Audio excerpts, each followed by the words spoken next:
अस्सलाम वालेकुम जी स्टूडेंट्स। उम्मीद है आप ठीक ठाक होंगे और लास्ट लेक्चर्स जो फाइनाइट ऑटोमेटा के ऊपर मैंने दिए थे वो आपने सुने होंगे और मेरा ख्याल है कि कॉन्सेप्ट आपने क्लियर कर लिया होगा। तो लास्ट लेक्चर में ही मैंने फाइनाइट ऑटोमेटा के रेलेवेंट एक असाइनमेंट भी दी थी, असाइनमेंट 2 के नाम से। तो वो भी आपने उम्मीद है सबमिट करवा दी होगी। उसकी लास्ट डेट भी मेरा ख्याल है शायद अभी है या गुज़र गई है, मेरा ख्याल अभी है उसकी लास्ट डेट। तो आप काइंडली CU ऑनलाइन पर उसको सबमिट करवाएं एज़ सुन एज़ पॉसिबल। तो हम फाइनाइट ऑटोमेटा बेसिकली कर रहे थे।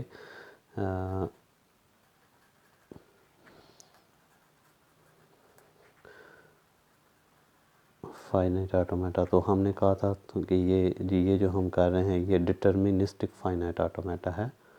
डिटर्मिनिस्टिक फाइनाइट ऑटोमेटा, तो सिंपल ज़बान में हम इसको DFA कहते थे। तो इसके मुकाबले में एक NFA था। NFA वो फाइनाइट ऑटोमेटा होता है जो डिटर्मिन नहीं होता। किसी पर्टिकुलर अल्फ़ाबेट के लिए हम उसको डिटर्मिन नहीं कर पाते कि कुछ पर्टिकुलर अल्फ़ाबेट रीड करने के बाद उसने किस स्टेट पे जाना है। तो जब ऐसी सिचुएशन आ जाए तो हम उसको कहते हैं कि वो नॉन डिटर्मिनिस्टिक फाइनाइट ऑटोमेटा है। या आप दूसरे लफ्ज़ों में ये कह लें कि कोई ट्रांजिशन मिस हो जाए या कोई ट्रांजिशन डबल हो जाए किसी अल्फ़ाबेट की, तो उसको हम नॉन डिटर्मिनिस्टिक फाइनाइट ऑटोमेटा कह देते हैं।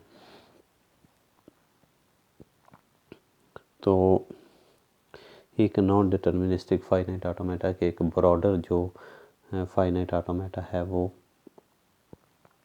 TG है। वो हम नेक्स्ट लेक्चर्स में पढ़ेंगे कि TGs क्या होते हैं, जिसे हम ट्रांजिशन ग्राफ कहते हैं। तो वो नेक्स्ट लेक्चर्स में हम पढ़ेंगे। तो सबसे जो पावरफुल मशीन होती है वो TG होती है। उससे कम पावरफुल मशीन जो है वो NFA non deterministic finite automata, और सबसे वीक मशीन फाइनाइट ऑटोमेटा है, डिटर्मिनिस्टिक फाइनाइट ऑटोमेटा। आप ये कह सकते हैं कि डिटर्मिनिस्टिक फाइनाइट ऑटोमेटा की जो डेफिनेशन है वो बड़ी नैरो होती है। नॉन डिटर्मिनिस्टिक फाइनाइट ऑटोमेटा की डेफिनेशन जो उससे ब्रॉडर होती है। या एक और सेंस में आप ये कह सकते हैं कि हर DFA जो है वो NFA हो सकता है। कोई भी आप DFA बनाएंगे तो वो NFA ज़रूर होगा, लेकिन कोई भी NFA जो है वो वापस DFA नहीं हो सकता। हर NFA जो है वो DFA होना ज़रूरी नहीं है। इसी तरह हर NFA जो है वो TG ज़रूर होगा, लेकिन हर TG का NFA होना ज़रूरी नहीं है। तो very narrow definition of DFA, a little broader definition of NFA and more broader definition of TG। तो ये बेसिकली 3 किस्म की मशीन्स हैं या 3 किस्म के थ्योरेटिकल मॉडल हैं किसी भी लैंग्वेज को डिफ़ाइन करने के। तो हम अभी डिटर्मिनिस्टिक फाइनाइट ऑटोमेटा और नॉन डिटर्मिनिस्टिक फाइनाइट ऑटोमेटा के दरमियान घूम रहे हैं। तो मैंने लास्ट में भी एग्जांपल कुछ दी थी आपको कि कोई अगर रेगुलर एक्सप्रेशन है तो उससे आपने नॉन डिटर्मिनिस्टिक फाइनाइट ऑटोमेटा बनाना है तो वो बहुत आसान है। नॉन डिटर्मिनिस्टिक फाइनाइट ऑटोमेटा आप आसानी के साथ बना सकते हैं। उसी नॉन डिटर्मिनिस्टिक फाइनाइट ऑटोमेटा को डिटर्मिनिस्टिक फाइनाइट ऑटोमेटा में कन्वर्ट करने के लिए हमें उसकी जो मिसिंग ट्रांजिशंस हैं उसको अकोमोडेट करना होता है। और ये जो मिसिंग ट्रांजिशन है ये बाज़ औक़ात वेरी सिंपल होती हैं कि आप डायरेक्टली उस पर अकोमोडेट उसको कर लेते हैं, लेकिन बाज़ औक़ात ये बड़ी कॉम्प्लिकेटेड होती हैं। मिसिंग ट्रांजिशंस को आप अकोमोडेट नहीं कर पाते, तो उसके लिए एक मेकनिज़म है कि किसी भी नॉन डिटर्मिनिस्टिक फाइनाइट ऑटोमेटा को डिटर्मिनिस्टिक फाइनाइट ऑटोमेटा में कैसे कन्वर्ट करना है। कन्वर्जन प्रोसीजर होता है, वो हम बाद में पढ़ेंगे कि किसी भी NFA को DFA में कैसे कन्वर्ट करना है। आज का जो हमारा टॉपिक है वो कुछ फ्यू मोर एग्जांपल्स हैं। एग्जांपल्स ऑफ DFA की कुछ हम मोर एग्जांपल्स करते हैं अभी। NFA बनाना तो कोई मुश्किल काम ही नहीं है। NFA आप सिंपल जो लैंग्वेज गिवन है उसको आप अकोमोडेट कर लें तो वो NFA बन जाता है। तो चलिए मैं कुछ NFA भी बना के आपको दिखा देता हूँ और फिर मैं कुछ DFA थोड़ा सा कॉम्प्लिकेटेड है क्योंकि ये नैरो डेफिनेशन होती है, इसमें रिस्ट्रिक्शंस ज़्यादा होती हैं, इसमें कंपल्शंस ये होती हैं कि हमने दोनों, एक स्टार्ट स्टेट होती है, एक से ज़्यादा फाइनल हो सकती हैं, किसी अल्फ़ाबेट की transition more than one time नहीं होनी चाहिए एक स्टेट से, यानी डबलिंग नहीं होनी चाहिए और कोई ट्रांजिशन मिस नहीं होनी चाहिए। तो ये रिस्ट्रिक्शंस हैं, ये बाउंड्रीज़ हैं डिटर्मिनिस्टिक फाइनाइट ऑटोमेटा की, जो कि NFA में नहीं होती। फॉर एग्ज़ाम्पल मेरे पास एक रेगुलर एक्सप्रेशन है B स्टेरिक B स्टार। इसका मैं अगर NFA बनाना चाहूँ तो NFA बहुत ही सिंपल है। मैं क्या करूँगा कि स्टार्ट लूँगा और B से स्टार्ट करूँगा, B के बाद यानी अगर इसकी स्मॉलेस्ट स्ट्रिंग को पहले एक्सेप्ट करवाऊँगा। स्मॉलेस्ट स्ट्रिंग कौन सी है? सिर्फ B है, क्योंकि अगर इसको मैं नल ले लेता हूँ तो only B will be accepted. तो पहले B एक्सेप्ट करवा लूँगा, उसके बाद ये रेगुलर एक्सप्रेशन ये कह रहा है कि B के बाद any strings of A B आ सकती है, तो मैं A और B का लूप लगाते हुए यहाँ पे फिनिश कर दूँगा। तो ये बन गया FA। लेकिन ये FA कौन सा है? ये NFA है, नॉन डिटर्मिनिस्टिक फाइनाइट ऑटोमेटा है, क्योंकि स्टार्ट स्टेट में B की तो डायरेक्शन दी हुई है कि कहाँ जाना है, लेकिन A के लिए ये डिटर्मिन नहीं है कि जब A रीड किया जाएगा तो वो कहाँ जाएगा। ठीक हो गया। इसी तरीके से इसको मसलन डिटर्मिनिस्टिक बनाना है तो ये बहुत सिंपल है कि A की ट्रांजिशन हमें शुरू में चाहिए नहीं तो उसको हम डेड पे भेज देंगे। लेकिन ये ऑलवेज ट्रू नहीं होगा कि हर दफ़ा आप क्या कहेंगे कि हमें नहीं चाहिए A या B नहीं चाहिए तो उसको डेड में भेज दें। ये हर दफ़ा ऐसा नहीं हुआ करेगा। ये तो बहुत ही सिंपल रेगुलर एक्सप्रेशन था, तो इसलिए ये सिंपल तरीके से हमने A को डेड स्टेट में सेंड कर दिया है, क्योंकि हमें स्टार्ट में A नहीं चाहिए। ठीक है। और जब थोड़ी सी कॉम्प्लिकेशन आएगी कि हमें डेड स्टेट में नहीं जाना चाहिए, तो उसके लिए फिर किसी भी NFA को DFA में कन्वर्ट करने का कन्वर्जन प्रोसीजर है, वो मैं आपको बाद में बता दूंगा। इसी तरीके से फ़र्ज़ करें आपके पास एक रेगुलर एक्सप्रेशन है A और B स्टार एंड B। ये जो रेगुलर एक्सप्रेशन है ये आपको ये बता रहा है कि वो तमाम स्ट्रिंग जो A से स्टार्ट हो रही हैं और B पर फिनिश हो रही हैं और any number of strings in between of A and B, तो वो स्ट्रिंग्स एक्सेप्टेबल होंगी। तो इसका आपने NFA बनाना है। तो NFA सिंपल है, A आपने लिया, सेकंड स्टेट पे चले गया, यहाँ से B लिया तो फाइनल स्टेट पे चलेगा।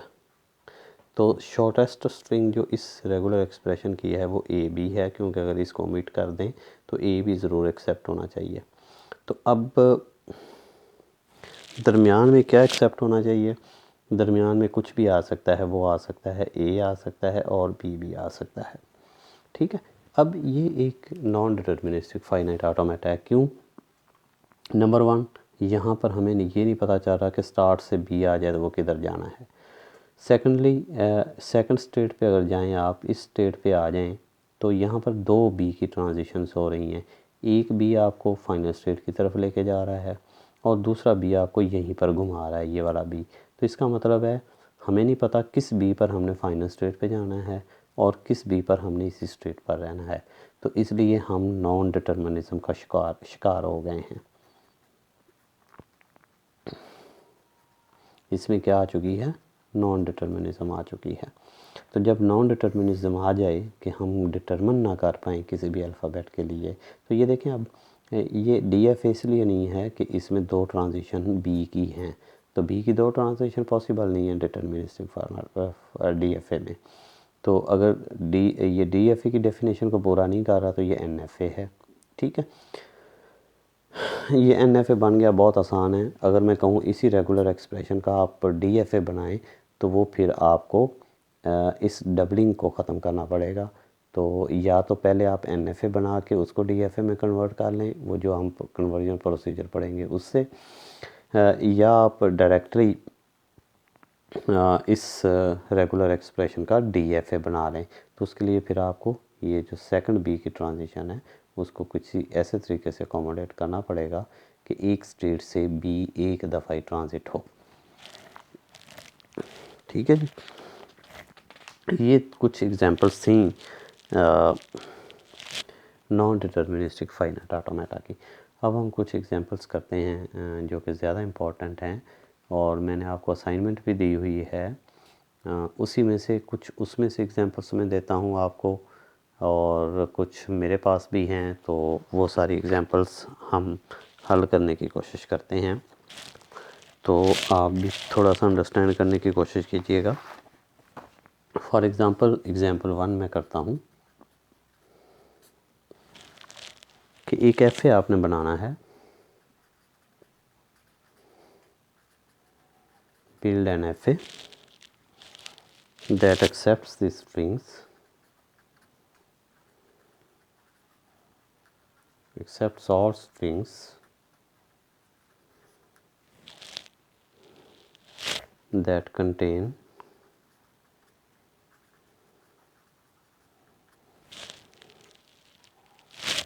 substring BA। यानी वो तमाम स्ट्रिंग्स एक्सेप्ट करे जिसमें BA ज़रूर हो, और ऐसी मसलन BA बजाते खुद एक वैलिड स्ट्रिंग है, उसके लिए ABB ये वैलिड नहीं है क्योंकि इसमें BA सब स्ट्रिंग नहीं आती। AB ये वैलिड नहीं है। लेकिन अगर मैं इसको BA कर दूंगा तो ये BA इसमें आ जाएगा, तो ये सब स्ट्रिंग के तौर पे आएगा, तो इसलिए फिर ये वाली स्ट्रिंग वैलिड हो जाएगी। तो आपने वो तमाम स्ट्रिंग्स को एक्सेप्ट करवाना है जिसमें BA आ जाए। तो फाइनाइट ऑटोमेटा की एक वेग सी जो टिप है वो ये है कि आप जिस लैंग्वेज की आप फाइनाइट ऑटोमेटा बनाने जा रहे हैं उसका पहले लीस्ट करैक्टर जो है, लीस्ट वर्ड जो है वो एक्सेप्ट करवा लें और बाकी वर्ड्स को फिर अकोमोडेट करें उसमें। लेकिन ये बात ऑलवेज़ ट्रू नहीं होती। मोस्टली FA बनाने के लिए ये ट्रिक एक कार आमद साबित हो सकती है, लेकिन ऑलवेज़ ट्रू नहीं है। तो चलें, इसके लिए हम ये करते हैं कि हम FA बनाते हैं और इस लैंग्वेज की जो स्मॉलेस्ट स्ट्रिंग है वो BA है। तो हम क्या करते हैं, पहले BA को एक्सेप्ट करवाते हैं, ये फाइनल स्टेट, तो ये एक्सेप्ट होगी BA।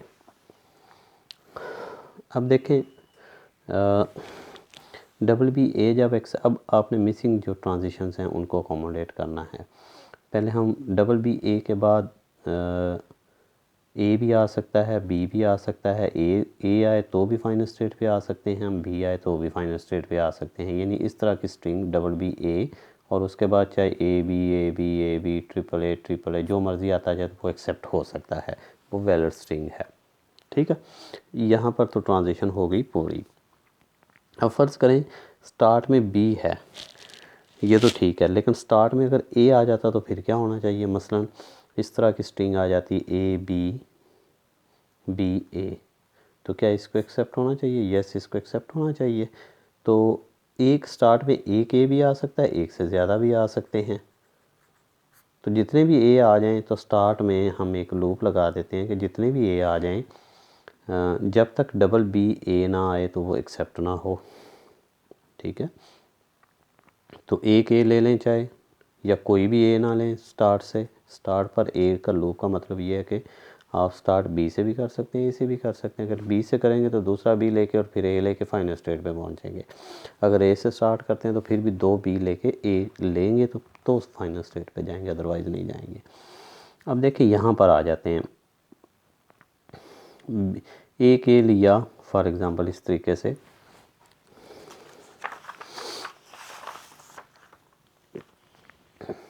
फॉर एग्ज़ाम्पल एक ए लिया, उसके बाद एक बी आ जाता है, ये बी, उसके बाद फिर ए आ जाता है, ए आ जाता है, तो क्या इसे एक्सेप्ट हो जाना चाहिए? नहीं होना चाहिए। लेकिन यहाँ से जो ए निकलेगा वो डेड स्टेट में भी नहीं जा सकता, क्योंकि इस ए के बाद मुमकिन है डबल बी ए आ जाए तो वो वैलिड हो जाए। तो इसका मतलब है कि हाँ, जैसे ही ए बी के बाद ए आए तो हमें एक वेटिंग स्टेट पे जाना चाहिए, उस वेटिंग स्टेट पे जिसके बाद डबल बी ए लेकर वो फाइनल पे पहुंच सकता हो। तो हम क्या करते हैं, यहाँ से जब ए आता है तो उसे वापस स्टार्टिंग स्टेट पे भेज देते हैं, ताकि जैसे ही यहाँ से ए बी के बाद ए आए तो उसे दोबारा कंपेल करें, हम मजबूर करें कि वो दोबारा फिर डबल बी ए लेकर फाइनल स्टेट पे पहुँचे, अदरवाइज़ ना पहुँचे। अगर यहाँ पे ऐसे हो जाता है कि ए बी लिया, ए लिया फिर बी लिया और उसके बाद बहुत सारे एज़ आते जाते हैं, ए ए ए ए, तो यहीं पे फंसा रहेगा ये एफ ए। या उसके बाद फ़र्ज़ करें एक बी आ जाता तो यहाँ पे फंसा रहेगा, ठीक है, और उसके बाद डबल बी आ जाता तो यहाँ पहुँच जाएगा, ठीक है। अब यहाँ पर ए आएगा तो फाइनल स्टेट पे पहुँच सकता है, लेकिन फॉर एग्ज़ाम्पल यहाँ से बी आ जाता है, बी, तो उसको हम कहाँ पे भेजेंगे फिर? इसका मतलब इस बी के बाद जितने मर्ज़ी बी आ जाएं तो वो यहाँ पर घूमता रहेगा। फ़र्ज़ करें ये जितने मर्ज़ी बीज आते जाएं तो ये वैलिड स्ट्रिंग अभी तक नहीं बन रही, तब तक नहीं बनेगी जब तक डबल बी के साथ एक ए ना आ जाए। तो जैसे ही ए आएगा वो भाग के फाइनल स्टेट पे पहुँच जाएगा। तो ये है ये कंप्लीट डीएफए हो गया है। अब देखें हर स्टेट के ऊपर जो है वो ए और बी की ट्रांजिशन जो हैं वो पूरी हैं, दो ए की भी ट्रांजिशन और बी की भी है, और कोई मिसिंग ट्रांजिशन नहीं है, ठीक है जी। ये एक सिंपल थी एग्जांपल थी,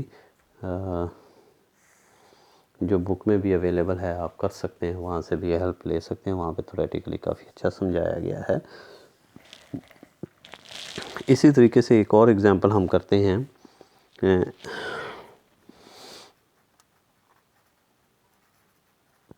एग्जांपल 2।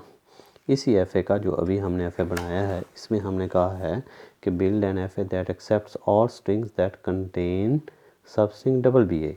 और अब मैं कहता हूँ बिल्ड एन एफ़ए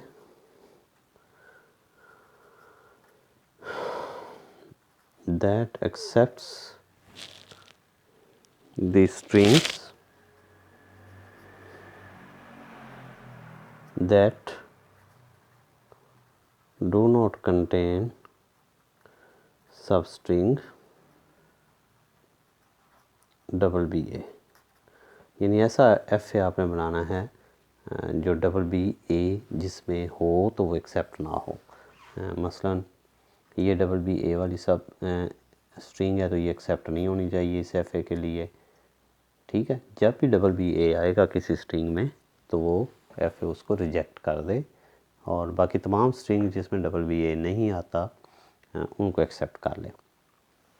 तो इसकी अगर सिंपल सी लॉजिक सोचें तो इस एफ ए का ये वाला एफ जो है वो रेसिप्रोकल है। यहाँ पर इसकी ये फाइनल स्टेट है, यहाँ पर सिर्फ वही स्ट्रिंग आगे टर्मिनेट होती है जिसमें डबल बी ए होता है। तो अगर इसी एफ ए को मैं रीड्रॉ करूँ,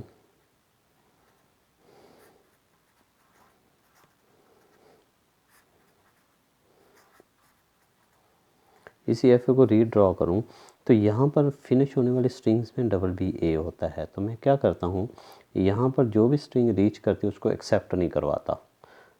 तो अगर एक्सेप्ट नहीं करवाता तो इसका मतलब है कि डबल बी ए वाली स्ट्रिंग एक्सेप्ट नहीं होगी। तो अगर एक्सेप्ट नहीं करवाता तो इसका मतलब ये स्टेट मेरी फाइनल स्टेट नहीं होगी, इसको मैं प्लस स्टेट नहीं कहता। इसके अलावा जितनी भी स्ट्रिंग्स किसी भी स्टेट पर जो फिनिश होती है वो एक्सेप्ट हो जाती है। मसलन इसको भी प्लस कर देता हूँ, इसको भी प्लस कर देता हूँ, इसको भी प्लस कर देता हूँ। तो ये डी एफ ए बन गया जो इस एफ ए का रेसिप्रोकल है, कि इसमें यहाँ पर पहुँचने वाली स्ट्रिंग जो होती हैं वो एक्सेप्ट होती हैं और वो वाली होती हैं जिसमें डबल बी ए होता है। इसमें क्या है यहाँ पर पहुँचने वाली स्ट्रिंग्स जो होती हैं वो वही होंगी जिसमें डबल बी ए होगा और वो एक्सेप्ट नहीं होंगी, वो एक इंटरमीडिएट स्टेट पे चली जाएंगी क्योंकि वो फाइनल स्टेट नहीं है। और उसके अलावा बाकी सारी जो हैं वो एक्सेप्ट हो रही हैं, बाकी जितनी भी स्टेट हैं हमने उनको प्लस कह दिया, फाइनल स्टेट कह दिया। तो इसका मतलब है इन तीनों स्टेट्स पर जो भी स्ट्रिंग पहुंचेगी, जो भी स्ट्रिंग आएगी वो एक्सेप्ट हो जाएगी। तो ये एक उसका रेसिप्रोकल एफ है। तो ये एक टिप है आपके पास कि जब भी आपने कोई ऐसा एफ बनाना है जिसमें उन स्ट्रिंग्स को एक्सेप्ट करवाना है जिसमें डोंट का लफ्ज़ हो, कि कोई सब स्ट्रिंग डोंट एक्सेप्ट करे, डू नॉट एक्सेप्ट करे, तो एक ऐसा एफ बना लें जो उस स्ट्रिंग को कंटेन करते हुए एक्सेप्ट करता है। मसलन ये एफ बना लें आप और बाद में उसका रेसिप्रोकल कर दें तो वो डोंट में चला जाएगा। तो ये एक सिंपल सी है। बाकी सारे यानी इसको आप एक्सेप्ट करवा लें और बाद में इसको आप इंटरमीडिएट स्टेट का नाम दे दें और बाकी सारी प्लस स्टेट कर दें, तो वो आपका वो वाला एफ बन जाएगा जिसमें आप किसी पर्टिकुलर सब स्ट्रिंग को एक्सेप्ट नहीं करवाना चाहते। ठीक है, चले एक और एग्जांपल करते हैं, थोड़ी सी simple example.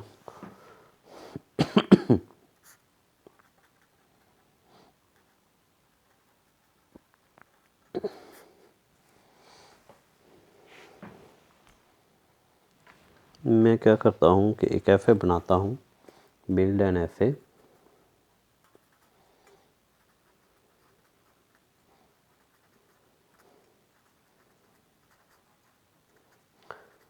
that accepts all strings ending at A B, जो ए बी पर एंड हो उन स्ट्रिंग्स को एक्सेप्ट करे और बाकी को रिजेक्ट कर दे। तो इसकी स्मॉलेस्ट स्ट्रिंग कौन सी है? इस लैंग्वेज की स्मॉलेस्ट स्ट्रिंग ये है कि आपने यहाँ से स्टार्ट किया ए बी, तो ये क्या हो जाएगा? एक्सेप्ट हो जाएगा। ये ऐसी स्ट्रिंग है जो पी पर एंड हो रही है। ठीक है, तो ये अब बाकी आपने अकोमोडेट करना है। बाकी आप देखें, पहले फाइनल स्टेट से हम स्टार्ट करते हैं कि यहाँ फाइनल स्टेट पे पहुँचने के बाद मसलन ए बी तो एक्सेप्ट हो गया, ए बी के बाद भी तो कुछ आ सकता है ना। फ़र्ज़ करें बी आ जाता है तो क्या एक्सेप्ट होना चाहिए? यस होना चाहिए, क्योंकि ये भी एंडिंग एट बी है। तो उसके बाद फिर बी आ जाता, बी आ जाता तो उसे एक्सेप्ट होना चाहिए। तो इसका मतलब है इस ए बी के बाद जितने मर्ज़ी बी आ जाएँ तो उसे एक्सेप्ट हो जाना चाहिए। चलें, ठीक हो गया। अब देखते हैं कि इस बी, फ़र्ज़ करें इतने बी रीड करने के बाद ए आ जाता है तो क्या एक्सेप्ट होना चाहिए? नहीं होना चाहिए, क्योंकि एंडिंग एट बी नहीं है। तो अगर ए आ जाता है तो उसे क्या हम मजबूर करेंगे कि दोबारा वो बी ले ताकि वो वैलिड स्ट्रिंग बने और उसको एक्सेप्ट करे। तो जैसे ही फाइनल स्टेट पे ए आता है उसे हम दोबारा मजबूर करते हैं कि वो फिर ए लेकर दोबारा फाइनल स्टेट पे पहुंचे, अगर उसे बी लेके फाइनल स्टेट पे पहुंचे। अगर उसे यहाँ पर बी नहीं मिलता तो वो यहाँ पे स्टक हो जाएगा। ठीक है जी। हाँ, इसकी मिसिंग जो ट्रांजिशन है वो होगी अकम्प्लिश। अब आ जाए यहाँ पर, ए से स्टार्ट हो गया, ठीक है, वेल एंड गुड। ए के बाद भी तो ए आ सकता है ना, जितने मर्ज़ी ए आ जाएं, और बी पर फिनिश हो जाए तो जितने मर्ज़ी यहाँ पर ए आ जाएं तो हमें कोई प्रॉब्लम नहीं है, जितने मर्ज़ी आ जाएं। लेकिन जब बी मिलेगा तो वो फाइनल स्टेट पे पहुँच जाएगा।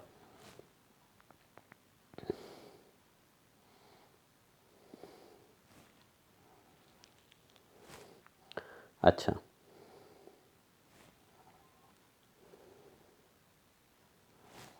अब ए बी पर तो एंड हो रहा है। अब देखें, ये एक स्ट्रिंग मैं लेता हूँ, फ़र्ज़ करें बी ए बी, ये भी तो ए बी पर एंड हो रही है।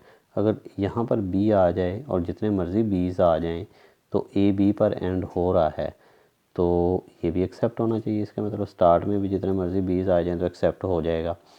ये बन गया आपका डी एफ ए जो इस लैंग्वेज को एक्सेप्ट कर रहा है। लेकिन यहाँ पर एक प्रॉब्लम है, वो ये है कि मसलन B A B B B, ये वाली स्ट्रिंग जो है जो कि इनवैलिड है, ये भी एक्सेप्ट हो रही है। मसलन ए बी और बहुत सारी दफ़ा बी आ गया तो ये एक्सेप्ट हो गया जो कि इनवैलिड है। ये यहाँ पर भी मैंने बताया है कि ये सॉरी शायद मैंने पहले बताया कि सिर्फ बी पर फिनिश हो तो वो वैलिड है, नहीं, ए बी पर फिनिश हो तो फिर वैलिड है। यानी आखिरी 2 करैक्टर उसके एक होने चाहिए ए बी। ठीक है। अब अगर फ़र्ज़ करें ए बी के बाद फिर बी आ जाता है, मसलन ए बी के बाद फिर बी आ जाता है, तो ये इनवैलिड स्ट्रिंग है, ये एक्सेप्ट नहीं होनी चाहिए। जैसे ये वाला बी आएगा तो उसे हम दोबारा मजबूर करेंगे तो कि यहाँ पर फिर दोबारा ए बी आए ताकि वो वैलिड स्ट्रिंग बने। तो ये वाला बी हम क्या करते हैं, खींच के यहाँ पर ले आते हैं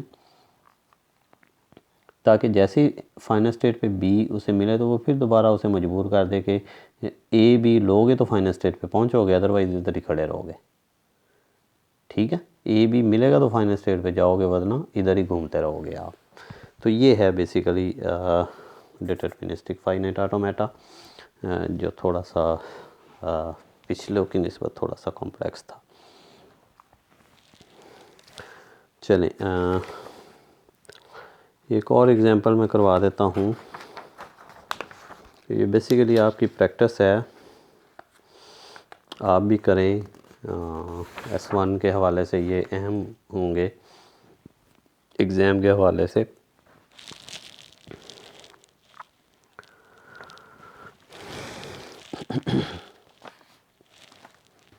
चलें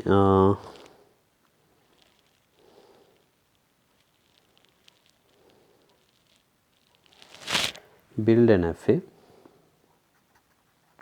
example 4.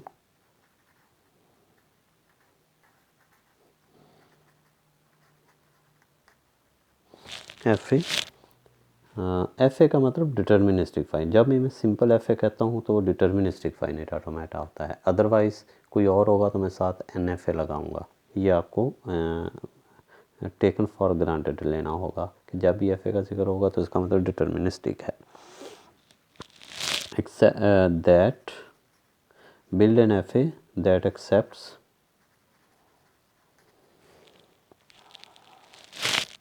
all strings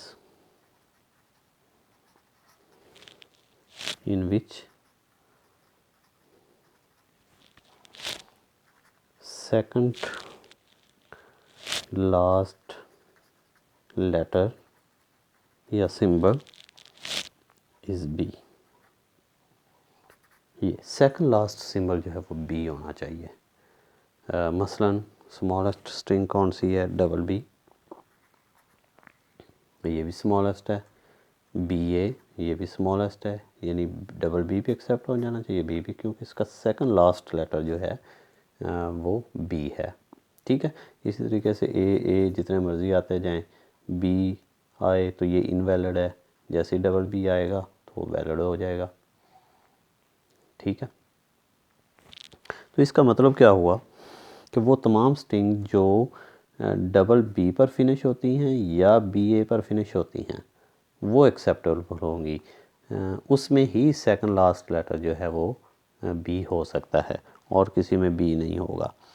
तो डबल B वाली एक्सेप्ट हों या डबल BA वाली एक्सेप्ट हों।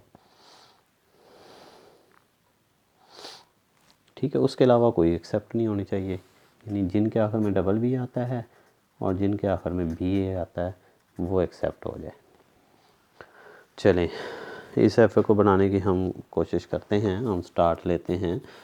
फ़र्ज़ करें स्टार्ट स्टेट में हम एंटर हुए तो सबसे पहले हम ये जो 2 स्मॉलेस्ट स्ट्रिंग्स हैं इसको एक्सेप्ट करवाते हैं। B लिया और इंटरमीडिएट स्टेट पे चले गए, यहाँ से फिर B लिया तो फाइनल स्टेट पे चलेगा। उसके अलावा B भी एक्सेप्ट हो गया, अब BA भी एक्सेप्ट करवाना है। B लिया तो यहाँ आ गया, तो यहाँ के बाद अगर A आता है, फॉर एग्ज़ाम्पल B आता तो भी एक्सेप्ट हो जाए, A आता है तो भी एक्सेप्ट हो जाए। ठीक है, क्लियर हो गया जी। ये तो 2 स्मॉलेस्ट स्ट्रिंग जो स्मॉलेस्ट केस थे, जो बेस केस थे, उनको हमने रिजॉल्व कर लिया। अब हमने देखना है कि स्टार्ट में बी तो आ गया तो ठीक है, लेकिन क्या ए आ जाए, मसलन जैसे ये है, शुरू में ए आ जाए तो फिर क्या होना चाहिए?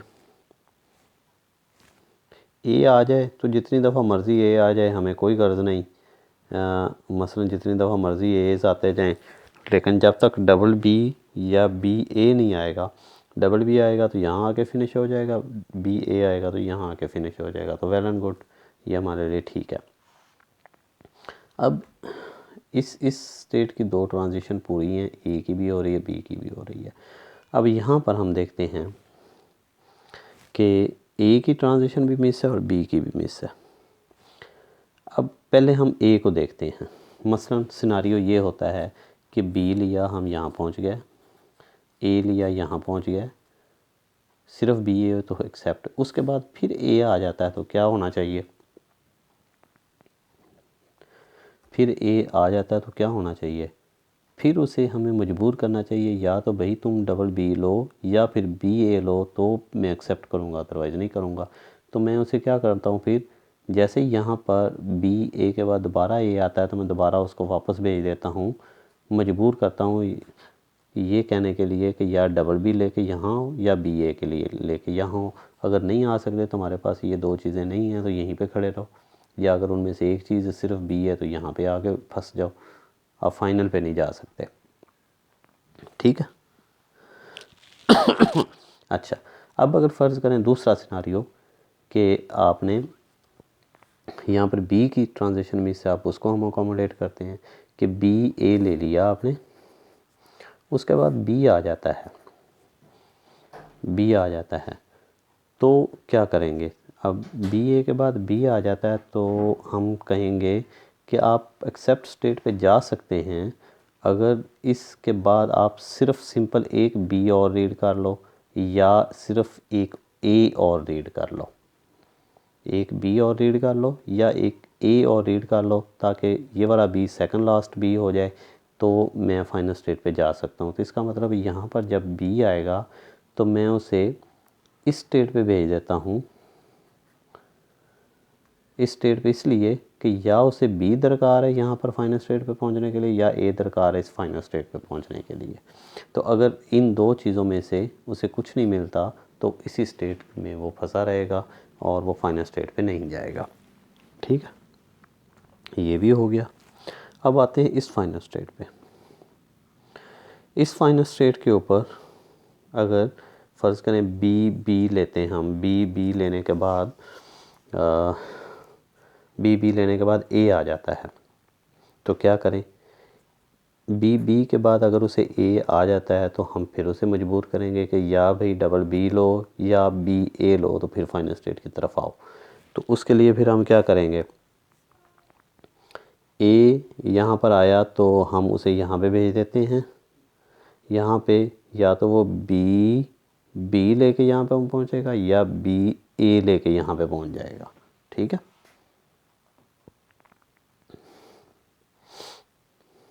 आप इस ए को यहाँ पर भी घुमा सकते हैं, कोई इशू नहीं है, लेकिन यहाँ पर करीबी है तो इस स्टेट पे आप भेज दें तो बी ए लेकर भी फिनिश हो सकता है, बी लेकर भी फिनिश हो सकता है। अब सिमिलरली अगर यहाँ पर आपको बी मिल जाता है तो फ़र्ज़ करें डबल बी के बाद बी मिल जाता है तो वो तो वेल एंड गुड, अगर बी मिल जाता है तो ये वाला बी तो सेकंड लास्ट पे पहले ही मौजूद है, उसके बाद फिर बी मिल जाता है तो फिर ये बी सेकंड लास्ट पे मौजूद है। इसका मतलब यहाँ पर जितने भी बी आ जाएँ तो हमें कोई गर्ज नहीं है, क्योंकि ये वाला बी तो जो है वो सेकंड लास्ट पर मौजूद रहेगा।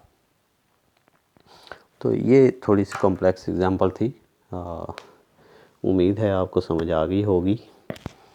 कुछ और एग्जांपल्स की आप प्रैक्टिस कीजिएगा, बुक में दी हुई हैं, और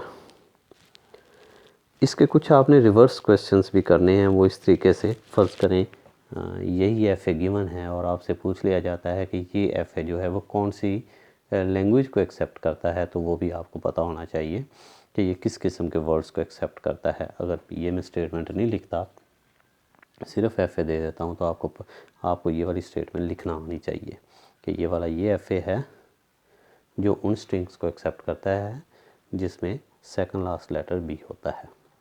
तो ये डेफिनेशन दी हुई है, डिस्क्रिप्टिव डेफिनेशन दी हुई है, उसका एफ ए बनाना है।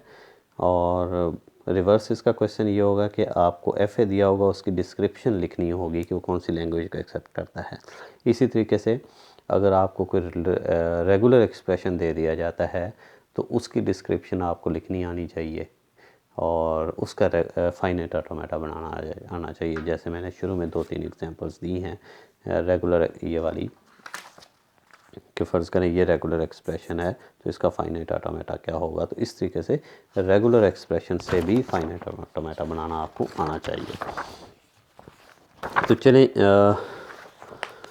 नेक्स्ट, अब वीडियो लंबी हो रही है तो इस वीडियो के सेकंड पार्ट में नेक्स्ट लेक्चर में हम जो करेंगे वो टीजीज़ के बारे में थोड़ा सा डिस्कस करेंगे। जो फाइनाइट ऑटोमेटा की तीसरी शक्ल है वो ट्रांजिशन ग्राफ्स है। ट्रांजिशन ग्राफ्स को उर्फ़े आम में टीजीज़ कहते हैं। तो मैंने अभी शुरू में बताया है कि जो नैरो डेफिनेशन है वो डीएफए है, उसके बाद जो ब्रॉडर डेफिनेशन वो एनएफए है, जो इससे भी ब्रॉडर डेफिनेशन है वो टीजीज़ है।